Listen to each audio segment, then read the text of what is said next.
नमस्कार। मैं विपुल सेन उर्फ विपुल लखनवी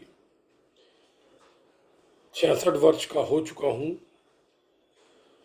और भारत के प्रमुख शोध संस्थान भाभा परमाणु अनुसंधान केंद्र से सेवानिवृत्त हुआ हूँ। ये क्लिप मैं अपने देश के युवाओं को समझाने के लिए बनाना चाहता हूँ और निवेदन करता हूँ कि इसको आप सुने, अपने मित्रों को बताएं, क्योंकि जो दिल्ली में हुआ है वो बहुत दुखद है। लेकिन जाने अनजाने में हमारे देश का युवा वर्ग राजनीति का शिकार हो रहा है और ये राजनीति नेता किसी के सगे नहीं होते हैं। तुम्हारे ऊपर कोई कानूनी कार्रवाई होगी तो अपना पल्ला झाड़ लेंगे। ये मैं 66 वर्ष का होने के बाद अपना अनुभव बता रहा हूं। बहुत राजनीति देखी है, 1975 की इमरजेंसी देखी है। उस समय मैं 10वीं का छात्र था और किस तरीके से नेता लोग हमारा आपका फायदा उठाते हैं ये हम नहीं समझ पाते भोलेपन में। और एक बात आपको और बताता हूं, अगर आपका नाम किसी भी पुलिस स्टेशन में एफआईआर में आ गया, प्राथमिकी में, तो आप समझ लीजिए आपको सरकारी नौकरी तो मिल ही नहीं सकती, प्राइवेट भी नहीं मिलती है, क्योंकि आजकल सब नेट हो गया है। एक क्लिक मारने मतलब एक ओके मारने में सारी इंफॉर्मेशन सामने आ जाती है। बेटा, अपने भविष्य से मत खेलो, तुम देश के भविष्य हो। मैं तुम्हें अपना एक किस्सा बताता हूं। बात है 1977 की। मैं 12वीं का एग्जाम दे रहा था। मैं लखनऊ के नमस्ते मोहल्ले में रहता था और मेरे पड़ोस में लखनऊ के एक हास्य कवि बॉम्ब लखनवी इंद्रचंद तिवारी भी रहते थे। उनका नाम इसलिए ले रहा हूँ क्योंकि वो कवि थे लखनऊ के और मैं तो अभी मुंबई में सेटल हो गया हूँ, लेकिन मेरा नाम लखनवी है, विपुल सेन लखनवी। तो मेरे पड़ोस से झगड़ा हुआ था और मैं 17 साल का और मेरी बॉक्सिंग का बहुत हैबिट थी। मैं अपने कॉलेज लेवल का बॉक्सर भी था। मैंने पड़ोसी से किसी बात पर कहा सुनी हो गई थी। तो हम 3 भाई थे, छोटा भाई मतलब बड़ा भाई हमसे बड़ा था 3 साल। वो बाद में अभी डीआरडीओ में डायरेक्टर होकर रिटायर हुआ। मैं भाभा परमाणु अनुसंधान केंद्र से वरिष्ठ वैज्ञानिक हूँ और वहाँ से रिटायर हुआ मैं। हम लोगों का जब झगड़ा हो गया तो बात पुलिस स्टेशन तक चली गई। पुलिस स्टेशन तक चली गई।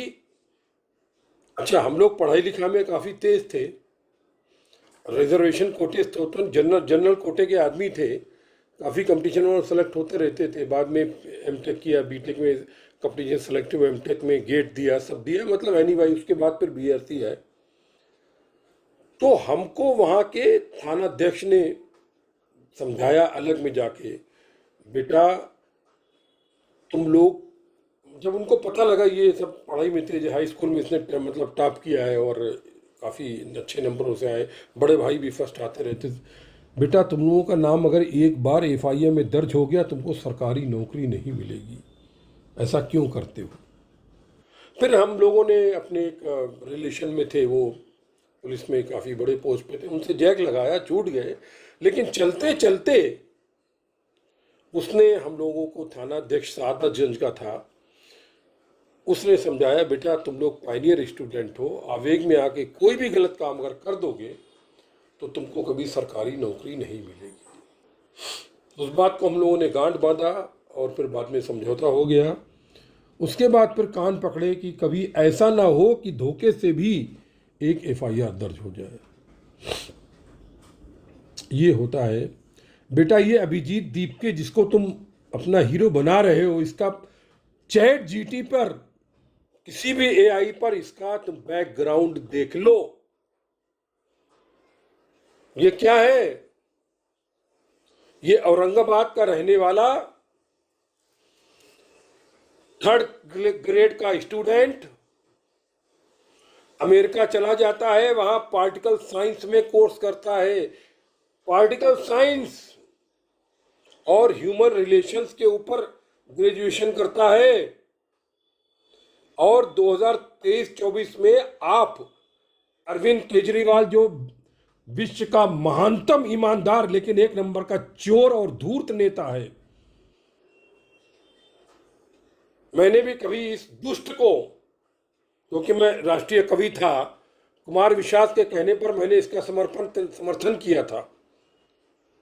कुमार विश्वास मेरे मित्र हुआ करते थे, अब तो बहुत बड़े आदमी हो गए हैं, लेकिन वो कितना दुष्ट निकला इसका मैं वर्णन नहीं कर सकता हूं। लेकिन मैं मतलब 50 साल का होने के बाद भी उस दुष्ट से इंप्रेस हो गया था। वोट दे आया था उसको, गलती की थी मैंने। यही अभिजीत दीपके आम आदमी पार्टी का पाला हुआ पालतू है, तुम समझ लो। मेरी बात झूठ हो सकती है, लेकिन मैं बताना चाहता हूं, तुम चैट जीपीटी से पूछ लो, किसी एआई से पूछ लो इसका नाम डाल के। ये बेटा तुम लोगों को बर्बाद कर देगा। तुम देश के भविष्य हो।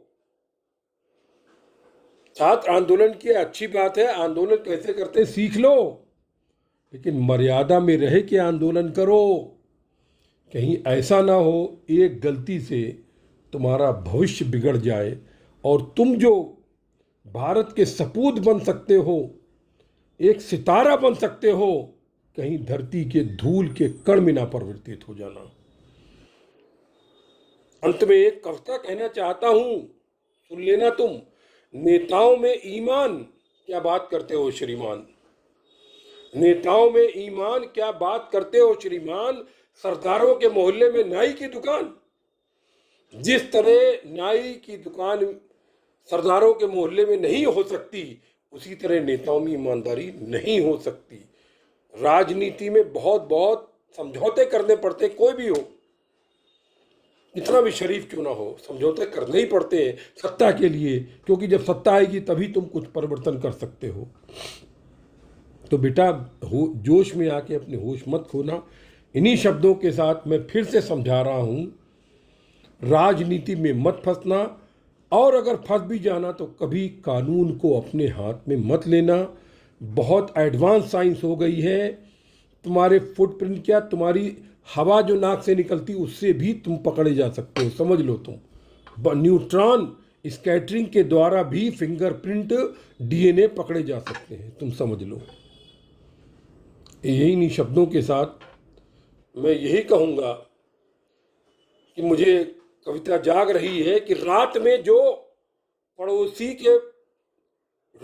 जो अपने बाप की कसम खाता है, सुबह पड़ोसी का बाप मर जाता है, वही नेता बन पाता है।